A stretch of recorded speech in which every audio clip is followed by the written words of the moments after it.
여러분 안녕하십니까? 2022년 고교 학점제에 따른 학과 소개를 말씀드리겠습니다. 디지털 전자제과 부장 교사입니다. 저희 디지털 전자과의 목표 및 인력 양성 유형을 보면 기술 분야의 필수인 전자회로와 관련된 그러한 하드웨어와 소프트웨어를 기반으로 해서 공부를 하게 되는데, 이 과정을 마치게 되면은 전자부품이라든가 제품 생산기계 조작원, 그 다음에 전기전자부품 및 제품 조립 분야에 필요한 인력 양성을 목표로 그렇게 지도를 하고 있습니다. 다음은 전공 교과목에 대해서 말씀드리면, 여러분들이 2021학년도 입학생이기 때문에 2학년이 되는 해부터 해당이 되는데, 공통과목은 성공적인 직업생활을 비롯해서 전공 기초, 실무 과목, 그 다음에 학과내 선택 과목, 학과 간 선택 과목, 이렇게 구분을 해서 하는데, 전공 기초는 전자회로, 전기회로, 전기, 전자 기초, 기초제도 이런 과목이 있고, 실무 과목은 NCS 과목이라 해서 정보통신기기 하드웨어 개발, 산업용 전자기기 소프트웨어 개발이라고 하는 두 과목을 하고 있습니다. 다음은 이제 학과내 선택 과목입니다. 학과내 선택 과목은 전자회로와 전기, 전자 측정 중에서 3학년 2학기에 이제 2학점을 하게 되겠습니다. 그 다음에 학과 간에는 선택 과목으로 디지털 논리 회로를 2학년 1학기에 2학점으로 하고 있습니다.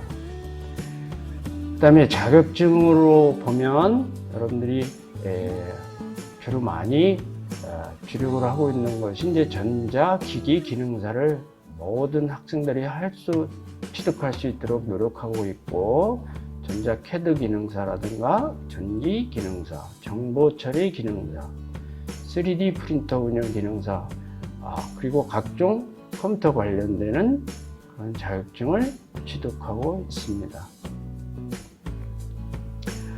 졸업 후 여러분들이 나갈 방향은 첨단 융합 산업, 그 중에 이제 로봇 설계라든가 제어, 응용 그런 분야에도 가능하고, 산업 설비 자동화, PCB 활용 산업, 그 다음에 시스템 제어 정비, 그래서 그쪽에는 컨트롤러라든가 센서 등을 이용해서 실무에서 활용할 수 있는 그러한 기술을 배우게 됩니다.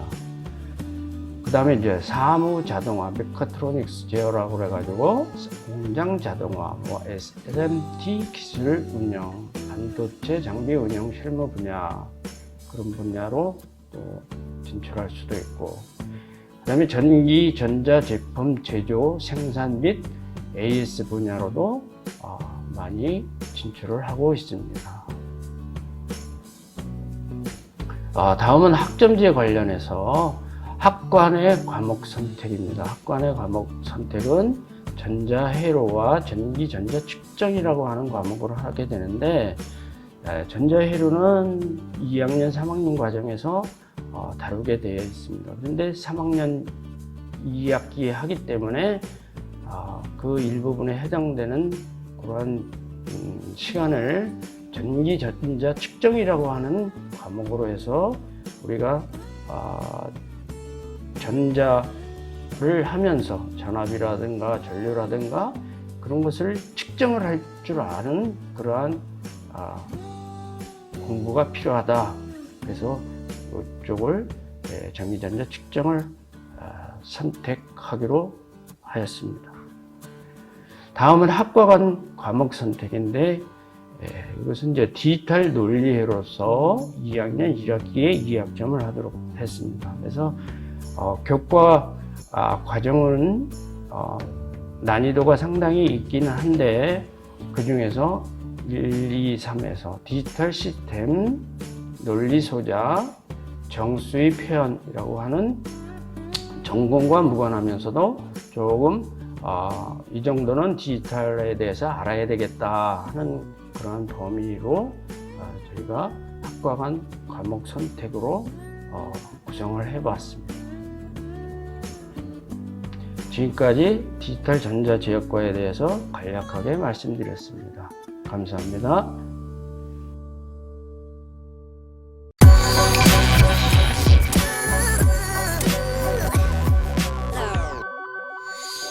안녕하세요. 저는 컴퓨터 미디어 보안과 교사 김명자입니다. 제가 여러분들께 컴퓨터 미디어 보안과에 대해서 소개해 드리도록 하겠습니다. 컴퓨터 미디어 보안과는 컴퓨터 시스템 전문가, 정보 보안 전문가, 미디어 컨텐츠 전문가 양성을 목표로 1학년부터 3학년까지 체계적인 방과후 프로그램이 운영되고 있습니다. 이로써 정보기기 운용 기능사를 비롯하여 다양한 국가기술 자격증과 국제 자격증도 취득하고 있습니다. 또한 과정평가형 자격 과정을 운영하여 산업기사라는 자격증도 취득하고 있습니다. 컴퓨터 미디어 보안과에서 공부하는 과목들은 네트워크 구축, 프로그래밍, 3D 프린터용 작품 제작, 컴퓨터 보안, 컴퓨터 그래픽 등 다양한 교과목이 있습니다. 지금부터 컴퓨터 미디어 보안과 실습실과 그 실습실에서 공부하는 과목들에 대해서 소개시켜 드리도록 하겠습니다.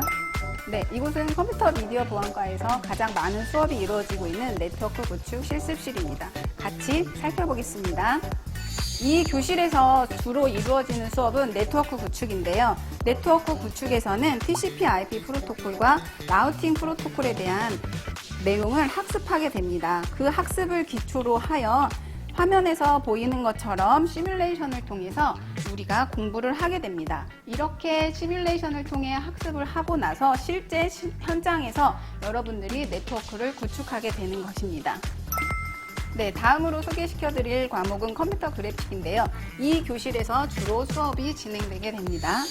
네, 컴퓨터 그래픽은요, 시각 디자인, 편집 디자인, 영화 및 애니메이션, 가상현실과 시뮬레이션 분야 등 광범위하게 사용되고 있습니다. 지금 컴퓨터 미디어 보안과에서는 포토샵을 이용하여 다양한 이미지들을 편집하고 동영상을 편집하는 다양한 공부를 하고 있습니다.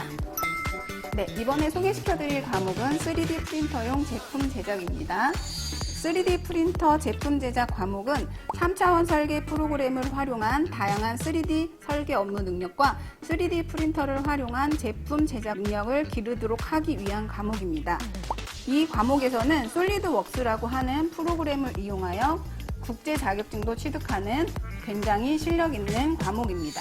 네, 3D 프린터용 제품 제작 교과를 통해서 다양한 살충물들이 발생하는데요. 지금부터 그 작품들을 살펴보도록 하겠습니다. 꽃병인데요. 지금 조화들을 예쁘게 꽂아놓고 있습니다. 자, 지금 눈사람도 보이고요. 귀여운 생지도 보이고요. 학교 로고가 새겨진 시계들도 있습니다. 다음 소개시켜드릴 과목은 학과내 선택 과목인 컴퓨터 보안과 프로그래밍입니다. 네, 컴퓨터 보안 교과는 개인정보 보호 운영이란, 개인정보 보호 정책이란 이런 주제들을 가지고 공부를 하게 되는데요. 개인정보 침해 사고 발생 시 사고 원인을 분석하고 대응할 수 있는 능력을 기르도록 함을 목표로 하고 있습니다. 지금 화면에 보이고 여러분들이 컴퓨터 보안이라고 생각하는 과목들은 모두 해킹, 해커 관련일 것입니다. 프로그래밍 교과에 대해서 설명하겠습니다. 프로그래밍 기초 영어, 다양한 프로그래밍 언어들에 대한 특징, 그리고 알고리즘과 통합 개발 환경 등을 학습하는 교과입니다. 네, 이것으로 컴퓨터 미디어 보안과와 그 과목들에 대한 소개를 마치도록 하겠습니다. 여러분들이 언제든 컴퓨터 미디어 보안과에 대해서 궁금한 사항이 있으면 과 사무실을 들러주시기 바랍니다. 그러면 지금처럼 자세하고 상세한 설명 해드리도록 하겠습니다. 그러면 다음에 만나요. 안녕.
지형공간 디자인과에 대해 소개하겠습니다. 지형공간 디자인과는 지구상의 자연 혹은 인공적인 지형물과 대지와 대지, 하천과 대지, 산과 하천 간의 경계의 지리적 위치 정보를 얻고 그 정보를 다양한 방법으로 활용하는 토목 또는 건축공사에 필요한 기초 이론과 기술을 배웁니다. 예를 들어 인간의 쾌적한 생활 환경을 조성하는 데 필요한 교량, 도로나 아파트, 공항, 댐 등 사회 기반 시설물을 연구, 계획, 설계, 시공 및 유지 관리에 대한 이론과 기술을 배워 4차 산업 시대에 걸맞는 미래 도시 건설에 필요한 다양한 능력을 갖춘 인재를 육성하는 과입니다. 3년간 이루어지는 전체 과정에 대해 알아보겠습니다. 1학년 때는 기본 전공 과목으로 측량, 토목 기초 실습, 기초 제도가 있습니다. 먼저 측량이란 1학년 때부터 3학년 때까지 배우게 되는 핵심 과목입니다. 각종 측량 장비를 이용하여 필요한 지형공간 정보인 길이, 높이, 크기, 방향 등 위치 관계를 측정하여 도면을 만들고 나아가 이를 바탕으로 설계 및 시공을 할 수 있도록 정보를 제공하는 과목입니다. 일상생활에 널리 이용되고 있는 인공위성을 이용한 내비게이션을 비롯한 각종 위치 서비스와 초고층 빌딩 정밀 시공을 위한 각종 측위, 그리고 최근 쏘아 올린 누리호에 탑재된 큐브 위성들의 역할이 측량 기술에 해당됩니다. 토목 기초 실습은 앞으로 배우게 될 건설 관련 시공 기술의 기초적인 내용을 실습해보면서 배우는 과목이라 볼 수 있습니다. 그리고 기초제도는 앞으로 배우게 될 건축과 토목 구조물의 도면을 그리고 설계하는 데 필요한 기초적이면서 일반적인 내용을 다루는 과목입니다. 이어서 2학년 과정에서는 1학년 때의 토목 기초 실습에서 다소 가볍게 다루었던 전공을 측량과 토공 포장 시공으로 나누어 좀 더 깊이 있게 배우게 되며 이론에 더해 다양한 실습을 통해 실질적인 활용 능력을 기르게 됩니다. 또한 토목 도면 해석과 제도, 건축 도면 해석과 제도는 1학년 때의 기초제도를 토목제도와 건축제도로 구분하여 컴퓨터를 활용한 실질적인 도면 작성 능력을 익히게 됩니다. 3학년이 되어서는 2학년 과정에 이어 동일 과목에 대해 더 깊이 있고 많은 내용을 다루는 심화 과정으로 볼 수 있습니다. 3학년 때 측량은 기존 방식의 측량과 4차 산업시대를 대표하는 드론을 이용한 영상 및 사진 측량, 위성을 이용한 실시간 측량을 배우고 실습하게 됩니다. 드론 측량은 항공사진, 영상자료 및 기타 다양한 정보를 제공해 건설공사의 전반적인 이해도를 증가, 공사비 감소, 안전한 건설, 스마트한 건설 등 미래 혁신 기술로 각광받고 있습니다. 또한 제도 과목에서는 2차원 도면에서 나아가 3차원 모델링을 배우고 그 모델링 결과를 3D 프린터를 이용하여 시각적이면서 실질적인 구조를 이해하는 데 효과적인 건축, 토목 모형을 제작하는 방법을 배우고 익히게 됩니다.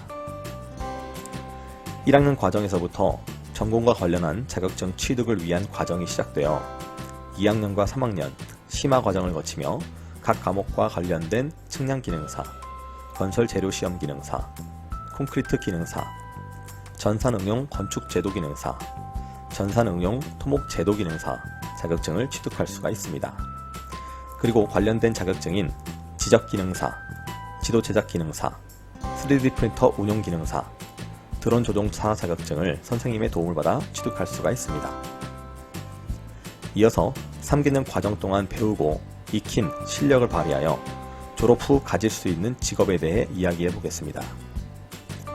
측량을 기초로 하는 직업으로는 지도 제작, 지형 연구, 천연자원 개발, 지리정보 개발, 지형 지물을 측량하는 업무를 가진 측량사 및 측량보조원, 지도 제작 기술자, 지리정보 기술자, 드론 조종사, 사진 측량 및 분석가와 기타 다양한 직업이 해당됩니다. 토공포장 시공 과목을 통해 기대할 수 있는 직업으로는 건설 공사에 필요한 건설 재료를 시험하여 건축물의 품질을 확보하는 건설 재료 시험사, 건설 공사 품질 관리사, 건설 공사 종사원, 건설 관련 연구원, 건설 시공 기술자, 건설 장비 운용 관련 직군, 건설 안전관리사 등 다양한 직업이 있습니다. 제도 기술과 3D 모델링 기술을 통해서는 건축 구조물이나 토목 구조물을 설계하고 모델링하는 건축 토목 설계사, 건축사 또는 건축가, 토목 구조물 설계사, 건축 토목 모형 제작사 및 나아가 문화재 및 건축물 가상화 전문가 등 다양한 미래 직업을 선택할 수 있습니다. 또한 이러한 다양한 직업에 더해 건축, 토목직 공무원으로도 진로를 선택 가능하고 각종 건설, 주택공사로의 길도 열려 있습니다. 이러한 다양한 교육과정을 체계적으로 교육하고 지도할 수 있는 전문성을 두루 갖춘 선생님들이 최선을 다하고 있습니다. 이상 여러분들이 지형공간 디자인과를 선택함에 있어 유익한 정보가 되었기를 바랍니다. 감사합니다.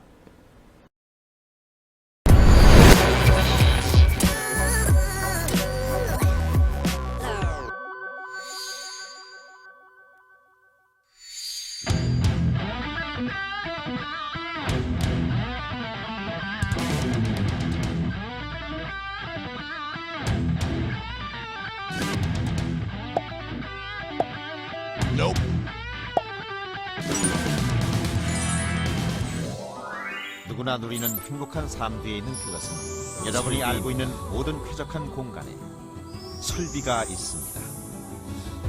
여러분이 첨단이라 생각하는 모든 것을 설비가 가능하게 합니다.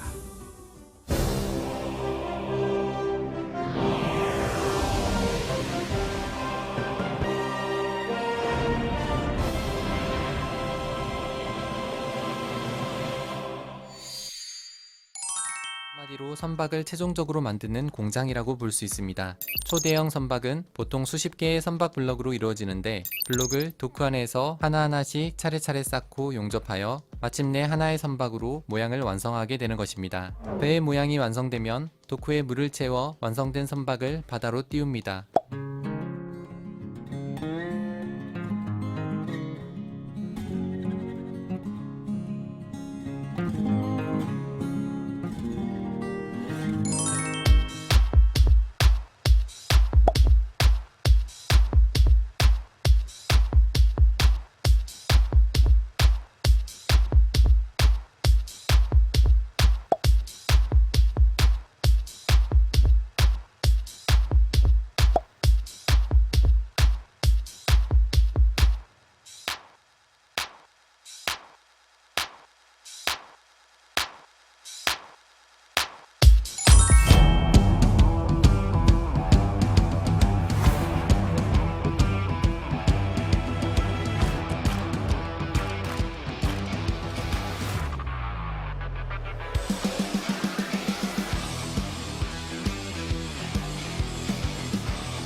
네, 안녕하십니까.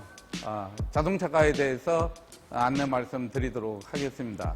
우리 자동차과는 여러분들이 만약에 자동차과에 들어오시게 되면 자동차과에서 배우는 과목들은 자동차 엔진이라는 과목, 또 자동차 전기라는 과목, 자동차 샷이라는 과목, 이 세 가지를 주로 배우게 되겠습니다. 이걸 토대로 해가지고 여러분들이 자동차 정비 기능사라는 자격증을 취득을 하게 되겠고요. 또 이 자격증을 취득함으로 인해 가지고 국내에 있는 정비 공장뿐만 아니라 외국계 BMW, 벤처, 아우디 같은 유수의 외국계 정비 업체에 취업을 할 수 있겠고, 또 현대자동차라든가 기아자동차 이런 굴지의 대기업에 취업을 하게 되겠습니다. 자, 여러분들이 궁금해하시는 자동차과에 오면 도대체 뭘 배울까 이렇게 고민하실 건데요. 자동차 일반이라는 과목을 배우시게 될 겁니다. 자동차 일반은 외연기관과 내연기관을 배우실 건데, 그 중에 저희는 내연기관을 중점적으로 배울 예정입니다. 내연기관 도대체 뭐냐? 그러면 앞에 보이시는 화면처럼 두 가지를 배울 예정입니다.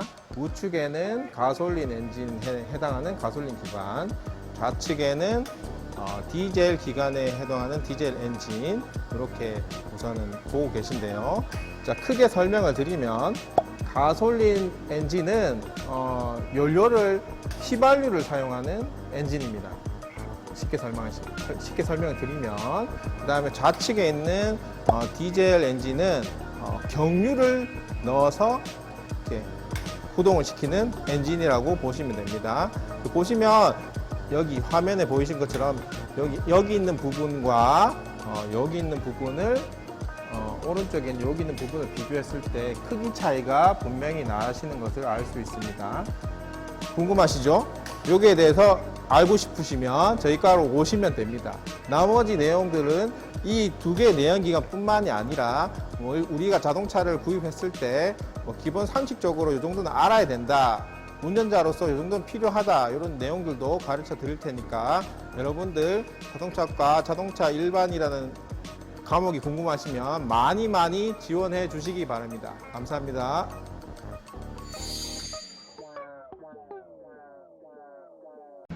예, 학과 소개 영상 잘 보셨나요? 그러면 이제 주로 많이 물어보는 것들, 학생들이 물어보는 것들을 좀 이렇게 선정해 봤습니다. 수능을 볼 수 있나요? 이렇게 물어보는 친구들이 많이 있습니다. 당연히 볼 수 있고요. 그렇지만 수능에 대한 공부, 심화 학습은 기본적인 인문교과의 교육은 똑같이 하고 있습니다. 그렇지만 수능을 보기 위해서는 조금 더 심화된 교육을 따로 받으셔야 한다는 거 알려드리고요. 공무원반 운영은 어떻게 됩니까? 이렇게 물어보시는데, 공무원반 같은 경우는 아까 앞에서 우리 공무원반 미래인재부 부장님께서 말씀을 해주셨듯이 1학년 때는 에듀업반이라고 해서 기본적인 소양교육, 전공 기초교육을 받고요. 그 다음에 2학년 때는 스펙업반이라고 해서 이제 자격증을 따야 됩니다. 해당 직렬에 대한 자격증을 갖고 있어야 가산점을 받을 수 있기 때문에 자격증 위주로 이렇게 공부도 하면서 전공 공부도 하면서 자격증을 취득하고요. 3학년 때는 바로 시험이 있습니다. 그래서 이때 되면은 NCS 심화 교육을 해야 되는데, 이거는 파이널반이라고 해서 우리가 공부를 열심히 학생들이 하고 있습니다. 공무원이 되려면 뭘 공부해야 되나요? 앞에서 말씀드렸지만 물리하고, 여기는 이제 기능직 직렬입니다. 기능직 공무원이라고 해서 우리가 우선 가서 힘들게 일하는 걸로 생각하시면 안 돼요. 저희가 경기도교육청 지금 체육관 짓고 있는데, 경기도교육청에 담당 주무관이 저희 학교 학생입니다. 저희 학교 학생 출신이에요. 주무관이 있는데, 평택시청도 마찬가지입니다. 정기직렬로 가 있는 친구가 있는데, 이 친구들은 평택시에서 관리하는 전기 업체가 따로 있습니다. 직접 일을 하는 게 아니고 그 업체를 관리하는 일을 합니다. 지금 이제 제 제자도 지금 나이가 20대밖에 안 됐는데 벌써 저희가 7급 공무원이 되게 많습니다. 평택시청에 입사를 해서, 그러니까 임용이 돼가지고 벌써 이제 20살이 이제 30살이 안 됐죠. 20대인데 벌써 7급 공무원에 이렇게 돼서 근무하는 친구들이 꽤 많습니다. 물리하고요. 그 다음에 직렬에 해당되는 전공 2개를 봅니다. 예를 들면 이제 전기직 같은 경우는 물리하고 전기 일반, 전기 기기 이렇게 이제 보면 되겠습니다. 국가직 공무원처럼 국어, 영어 이런 거는 안 봅니다. 시험을 물리하고 전공 시험 2개를 본다는 겁니다. 무조건 취업해야 되나요? 그렇지 않다고 늘 말씀드렸습니다. 진로는 열려 있습니다. 학생들이 취업이든 진학이든 학생들의 선택을 존중합니다. 자격증은 어떻게 따나요? 학교에서 이루어지는 방과 후를 통해서 딸 수도 있고요. 어떤 친구들은 정말 그 졸업할 때 14개의 자격증을 따갖고 나가는 친구들도 봤어요, 제가. 물론 이제 좋은 업체에 취업을 잘 했는데, 본인이 직접 유튜브 보고 공부해서 책 사서 공부해서 자격증을 따는 친구들도 꽤 많습니다.